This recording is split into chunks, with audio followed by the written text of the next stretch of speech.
Isa na po siguro sa mga abangan ngayong State of the Nation address ang plano ng Pangulo sa mga naghihirap at nagugutom nating kababayan. Ating panayam kay DSWD Secretary Rex Gatchalian. Magandang tanghali po sa inyo, Secretary Rex. Si Connie Season po ito at live po kayo sa Balitang Hali. Connie, magandang tanghali rin sa lahat ng nanonood, nakikinig sa inyong programa. Maraming salamat for having me this lunchtime. Our pleasure, sir. Ano ho ba ang mga inaasahan nating milestones sa social welfare na mababanggit kaya sa ikalawang sona ng Pangulo, sir? Well, Connie, gusto ko lang linawin na wala naman akong advanced copy ng talumpati ng ating Pangulo, pero sigurado ko na right front and center sa kanyang mensahe ang poverty alleviation, yung mabawasan ng kagutuman, mabawasan ng kahirapan. Isa yan sa flagship na programa ng ating Pangulo at nangunguna ang DSWD sa aspeto na yan. Kung matatandaan nyo, last week lang nilaunch na natin yung kick-off ng ating pilot para sa food stamp program natin, kung saan layunin ng ating programa wakasan ng kagutuman. Ano na ho yung ginagawang pamamalakad kaya ngayon sa 4Ps naman, yung Pantawid Pamilyang Pilipino program natin? Marami na ho ba ang graduate sa programa? May mga nadagdag ho ba? Ano ho ang update natin? Well, tuloy-tuloy naman yung programa natin, di ba? Kung matatandaan nyo, ang 4Ps program, ang mandato niyan is to make sure na yung intergenerational poverty o yung kahirapang na isasalin mula isang henerasyon at papunta sa susunod na henerasyon, mabali natin. At bagamat maaga pa para sukatin ng tagumpay ng programa, may mga ekonomista na nagsasabi na dahil tumataas ang rate ng cohort survival rate o yung ibig sabihin yung mga bata na nanatili sa paaralan na mas matagal, at nakukuha din ng mga nabuntis at mga nagpapasuso na ina yung mga basic na mga health intervention, maganda yung nakikita nilang pangitain para sa 4P. Tuloy-tuloy naman tayo dyan. Meron talagang graduate like this year, around 500,000 ang nakatakdang lumisan sa programa. Pero siyempre alam rin natin na dahil sa COVID, may mga kababayan rin tayo na after the pandemic, medyo nahirapan sa buhay, kaya dinadagdag naman natin sila. Opo. All in all, ang target lagi niyan is 4.4 million Filipinos at sisiguraduhin natin na yung mga nangangailangan nating mga kababayan, tuloy-tuloy nating ipapasok sa programa habang may mga lumilikas sa programa. Yung digitalization po, naayos na ho ba? At yung mga listahan na dapat maayos din, yung mga hindi na ho dapat naroon, nagkaroon na rin ho ba ng update doon? Tuloy-tuloy ang ating paglilinis. Hindi naman yan one-time deal lang na pagtapos, pwede na natin sabing tapos na, no? Sa katunayan, bago ko dumating sa departamento, meron na silang revalidation at reassessment ng 4Ps na listahan na ginagawa.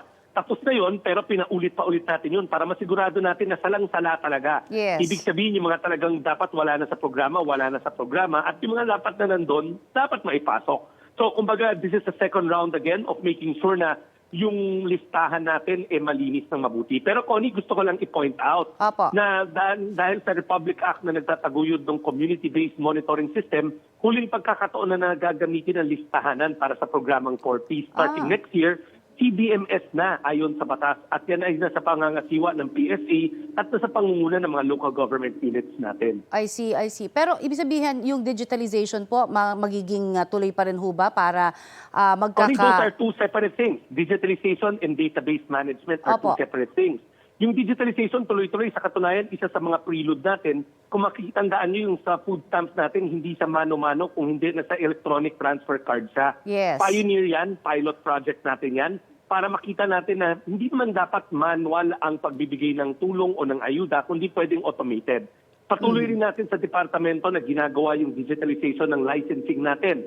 Kasi kung matatandaan nyo, DSWD ang naglilisensya sa mga NGO, mga foundation. So sa madaling panahon, ilo-launch na rin natin yan. Pati na rin yung travel for minors, yung travel authority, ginagawa na rin nating streamlined at layunin din nating i-launch sa bagong portal ng DSWD. Okay, ito, babalikan ko lamang ho yung nabanggit nyo kanina about the food stamp program. Sinasabi nung ilan dahil, of course, 1 million pa lamang po ang initial na mabibigyan natin. Papaano daw ito nakikita na magiging long term? Ang effect nito, hindi lang isang band-aid solution kaya?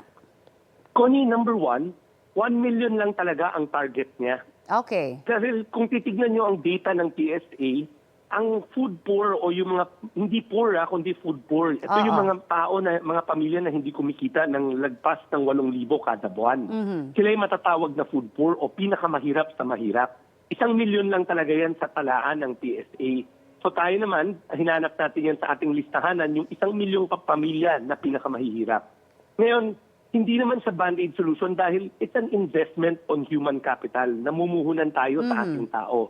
Ang layunin nga ng programa is mawakasan ng kagutuman, lalong-lalo na sa ating mga mahihirap na pamilya, pati na rin sa mga pregnant and lactating women. Importante na hindi gutom ang ating mga mamamayan para makalahok sila sa makabuluhan na endeavor ng pagtatrabaho.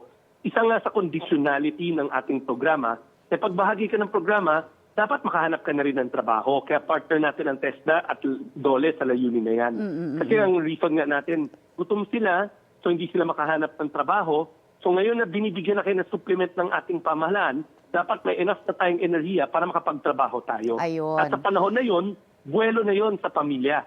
So by 3 or 4 years, i-exit natin sila sa programa at ang vision natin, dapat wala ng gutom at may mga trabaho na sila. Yun na nga po. At buti nalinaw ninyo yan kasi marami hong nalilito. So 1 million lang pala talaga ang target ng food stamp program natin. Ano, sir? Yes, kasi Connie, sa PSA, sa Philippine Statistical Authority, 1 million lang ang nasatalaan ng mga pamilyang hindi kumikita na mahigit sa 8,000 kada buwan. Alright, ito po marami pa tayong mga issue naman tungkol dun sa educational cash assistance sa mga mag-aaral.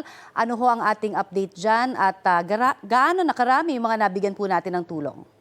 Connie, tuloy-tuloy naman tayo. Huwag lang natin i-zero in sa education assistance. Araw-araw, ang ating tanggapan ay nakabukas, ang DSWD, para sa mga assistance in crisis situation. Sa katunayan, last year alone, yung isang buong taon, 21 billion na ang ating nadidispense sa mahigit na 4 na milyon na mga residente natin o mga mamamayan natin, kulang-kulang 5 milyon. Yung assistance in crisis situation, hindi lang yan education assistance. Mas importante pa nga, nandun yung medical assistance, burial assistance, balik probinsya.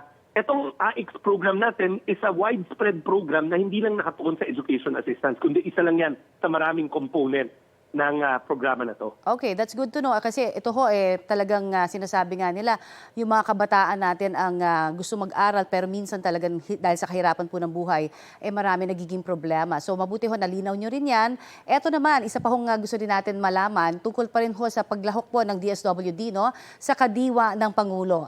Yung serbisyo hong maihahatid ba ng DSWD para, syempre, mapalago pa yung kadiwa centers? We heard na maglalagay sila ng mas maraming kadiwa centers. Paano ho ang magiging role dyan ng DSWD? Well, natatandaan nyo, isa dyan yung food stamps natin. Apo. Nung nag-launch nga tayo, kinonect natin yung kadiwa ng mga Pangulo kasi alam naman natin na marami doon sa mga co-ops natin na agri-co-ops na hihirapan makahanap ng markado para sa kanilang mga produkto. Dito, in-integrate natin na yung mga magiging beneficiaryo ng food stamp program natin ay makakabili sa mga kadiwa ng Pangulo. Yun yung uunahin nating i-accredit na retailers para talagang farm to table tayo mula sa ating sakahan patungo sa lamesa o lamesa ng mga pamilyang Pilipino. Pangalawa, meron tayong tumatakbo na sustainable livelihood program sa ating departamento kung saan yung mga informal sector, yung mga gumagraduate mula sa 4Ps, yung mga mahirap natin na mga kababayan na gusto magsimula na maliliit sa mga negosyo para makalahok sa ganitong mga kadiwa ng Pangulo activity. Last year alone, mahigit 300,000 ang ating mga naging beneficiaryo. So yan ay 300,000 na beneficiaries na nakapagtaguyod ng kanilang maliliit na negosyo para maging entrepreneur sila at hindi lang, kumbaga, rather than give them fish, tinuturuan natin sila mangisda. Yung estado ho ng assistance to individuals in crisis situations, may mga update na rin ho ba tayo kasi sinasabi nga nila natutugunan na ho ba raw yung mahabang pila para dito?